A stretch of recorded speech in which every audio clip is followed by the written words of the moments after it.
Hey guys, if you'd all be so kind, before we get started in this video, if you wouldn't mind going on over to Instagram and subscribe to, or rather follow me over at Darren Miles Photo.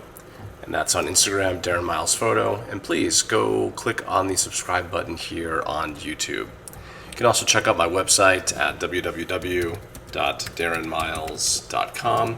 In case you're curious about the kind of work that I do, I am a working professional and I do lots of real estate and portrait photography here in Southwest Florida. All right, now on to the review of the Fujifilm 35mm f2 RWR. Hey guys, I'm Darren Miles with Darren Miles Photography, and I'm based here in beautiful, sunny Southwest Florida. Now, in spite of the rain outside, it is the summer season after all, and torrential rains this time of the year, well, they're kind of the norm. Now, that aside, I've been getting more and more comfortable with Fuji lately, and as such, I've been expanding my horizons into some of their more budget-friendly offerings, like this.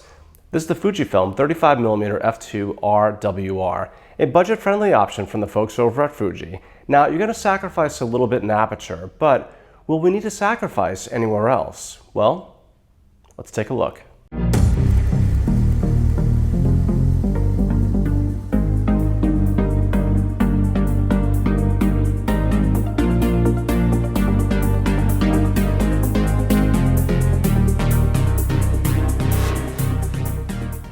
First up is the build, and I would call this nubby little thing Pocket Hercules. It's small, but mighty. I got the silver version, which better matches my X-T3, but this lens is also available in black.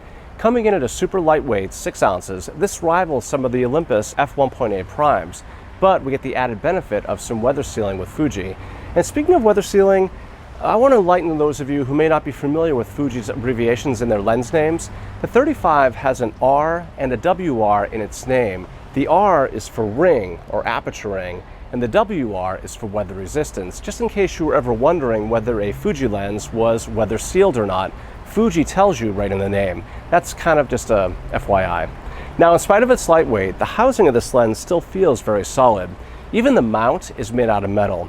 The focus ring is smooth and buttery, and the aperture ring is firm and clicks into each position with authority. On the inside, the 35 is made up of 9 elements arranged in 6 groups, and included in that formula are 2 spherical elements to limit distortion and spherical aberrations. There's also something called a super EBC coating, and that's applied to individual elements to reduce flare and ghosting.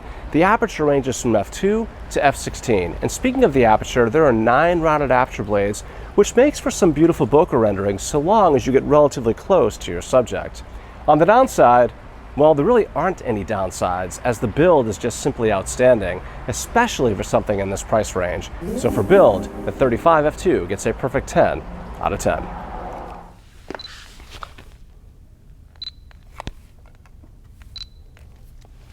So next up is autofocus speed and accuracy. And chalk up another one in the pleasantly surprised department, as autofocus speed and accuracy with the 35 f2 is nothing short of lightning fast and marksman accurate. I mean, seriously, this thing is quick. Now, I don't have the 35mm f1.4 to compare it to, but I understand the 35 f1.4 focuses very similarly to the 23mm f1.4, which I do have.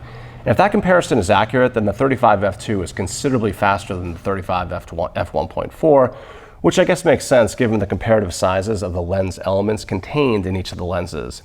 The 35 f2 is powered by a stepper motor, which is silent and very quick.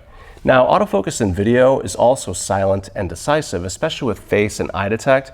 It's also very brisk to capture, but more importantly, to hold focus with smooth transitions.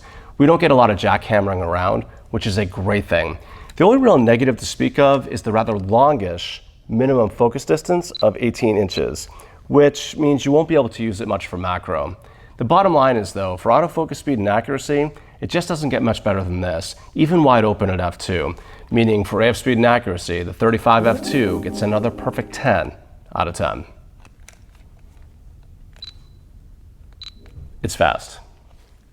Next up is optical quality and the quality of the results. Now, we already know that the build is great and autofocus speed and accuracy are excellent, but how are the optics? Well, optics are amazing for the money. They're great anyway, but they're especially great for something at this price point.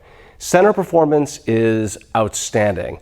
Edge performance is very strong, and maybe the extreme corners suffer just a little bit. With a wide aperture lens like this though, chances are pretty good we're going to be focused on the frame center or close to the center. Maybe you're going to do rule of thirds, where the optical quality is still pretty good to great anyway, even wide open. Now, contrast does suffer a little bit as the subject gets closer to the minimum focus distance, but honestly that's kind of a stretch. Now, Fuji does rely on in-camera lens aberration correction, and the 35 certainly benefits for some of the usual suspects like vignetting, chromatic aberrations, etc. They all seem to be fairly well controlled in camera. Now, don't get me wrong, the optics aren't perfect. They're just amazing for something, again, in this price category. But, as with all my reviews, the proof is going to be in the pudding. The next 1 to 2 minutes will be a series of still images and video clips showcasing the optical aptitude of the 35mm f2 from Fuji. And if you can live with an f2 aperture, the 35 is going to make an excellent companion in your camera bag. Okay guys, so before we get into the video montage, what I wanted to do is show you 3 quick pictures just to give you some up close and personal with the 35 f2 and what it's capable of. A couple of disclaimers here. When I shoot with micro four thirds, when I shoot with APS-C, I like to shoot wide open, or as wide open as possible, almost all the time, I admit it. f2 isn't super fast, it's a little bit slower, it's one of the downsides of the f2, but it still produces some pretty good bokeh. And what I wanted to show you is a bokeh example, a sharpness example, and a low light example.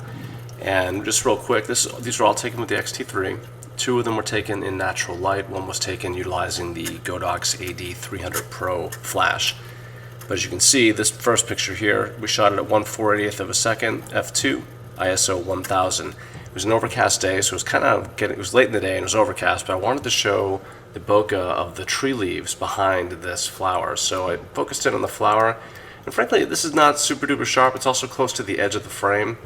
As you get towards the middle, it's a little bit sharper. But I want you to look at the bokeh. It's pretty nice. You get a little bit of cat's eye here, that's very common. But the circles in the middle are pretty good. I'm not seeing a lot of fringing. And it's good quality. I think it's smooth bokeh. I think bokeh is obviously very subjective, but I think that's pretty beautiful.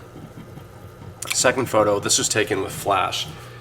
And he's a little bit off center. Also, just real quick, you can see we shot it at f2, 1/200th of a second, ISO 80. That's actually the lowest possible setting. Native ISO was 160 on the X-T3, but I shot this at 80. And I'm obviously focused on him. Let's zoom in tight. You can see this is pretty darn sharp. Doesn't get much sharper than that. I edited this too a little bit just for clarification. Let me show you the original RAW file just so you don't think I'm cheating here. Alright, here's the original RAW file. And as you can see, zooming in, still pretty darn sharp. You know, that's a tremendous amount of detail. He's slightly off center, and we're getting pretty much everything here. Nails focus almost all the time. And you know, the background bokeh, that's pretty blurred. He was pretty close to pretty close to the camera, or pretty close to the front of the lens. Not definitely outside the minimum focus distance, but we used an AD300 here, and it was like at 1/3200th power, shot through a softbox, and that's what we got. I think he looks pretty good. That's the edited version. I'm just you can see there's a subtle difference between them. It's really not that big of a difference. But let's go back here to the last picture, the one that I shot in low light. This is my dog waiting for my wife to come home. He's anxiously awaiting her arrival. This is what dogs do. I'm not his favorite, she is. But zooming in on this, all I did here, I just converted to black and white. I used Silver FX Pro 3. This is kind of an example of what you can get. When I talk about optical quality and then quality of the results are what you can expect to get after you manipulated the picture a little bit, run it through your own post-process. Something like this, it's contrasty. He's looking out the window, there's just a little bit of light on his face. I'll show you what the RAW file looks like just to kind of give you an idea. And you can see this is the RAW file right here. I took out some background stuff too. Here's the RAW file. This is the original, and here is the edited. But original is obviously underexposed on purpose because I wanted the light to fall on the dog's face and specifically his eye. And then I just manipulated it in Silver FX Pro 3. So that just kind of gives you a brief overview as to the technical aspects of the lens. I find the 35 f2 is very, very sharp in the center of the frame, at f2, and again, when I'm using a lens and a camera like this, I just like to shoot wide open. f2 on this lens is the widest setting, and for all intents and purposes, it does a pretty good job. Okay, so those are the 3 images I wanted to show you. Now let's get into the video montage.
So last up is value. And at $399, it's really hard to beat the overall package Fuji is offering here. Frankly, it's a steal. It just is. It's a steal. What we have here is a very competitively priced, weather-sealed, fast-focusing, sharp optic for not a whole lot of money. An approximately 50mm equivalent lens is one of those staples in nearly every photographer's camera bag. And the 35 from Fuji just oozes a ton of value here. Sure, you sacrifice a full stop of light, which can make the difference in a low light situation. I totally agree, especially if you make your living from photography and you need that extra stop of light.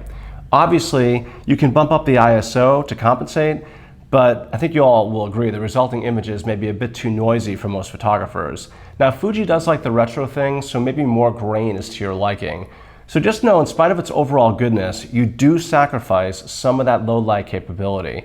But in spite of that, everything else about the 35 f2 is just photographic genius that makes taking photos with this lens a true pleasure. So for value, the 35 gets yet another perfect 10 out of 10. To wrap up this review, we gave the Fujifilm 35mm f2 RWR a 49 out of 50 in our coveted Editor's Choice Award. The final word. In spite of its really inexpensive price point, the 35mm f2 from Fuji offers up a mountain of value for your street, landscape, and environmental portrait photography. Outstanding value for the money with great optics, fast, accurate autofocus, and weather sealing to boot. It's really hard to fault a lens like this in spite of its f2 aperture. So long as you know and understand that inherent low light drawback going in, I think you, like me, will be very satisfied with the 35mm f2 from Fujifilm. I'm Darren Miles with Darren Miles Photography, and I'm based here in beautiful, sunny Southwest Florida. If you like videos like this, be sure to give me a like, or better yet, subscribe. And until the next time, happy shooting.